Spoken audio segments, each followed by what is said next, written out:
ঢাকার Bailey road, Mintu road ও hair রোডকে একত্রে ডাকা হয় মন্ত্রীপাড়া।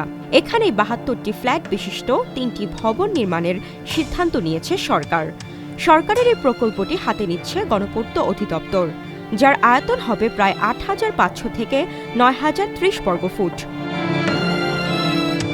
নতুন এই প্রকল্পে সরকারের গুরুত্বপূর্ণ কর্মকর্তাদের জন্য আবাসনের ব্যবস্থা করা হবে, যার মধ্যে মন্ত্রী, প্রতিমন্ত্রী, উপমন্ত্রী এবং সাংবিধানিক সংস্থার প্রধানরা অন্তর্ভুক্ত থাকবেন।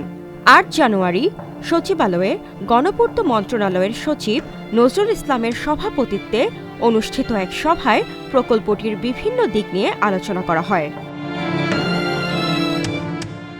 বর্তমানে মন্ত্রীদের জন্য ১৫টি বাংলো বাড়ি এবং 10টি ভবন থাকা সত্ত্বেও সরকারের এই উদ্যোগ নিয়ে জানতে চাইলে গণপূর্ত মন্ত্রণালয়ের অতিরিক্ত সচিব আব্দুল মতিন জানান, ২০২৪ সালের ৫ আগস্টের পর অনেক বাংলো ও ফ্ল্যাট খালি ছিল।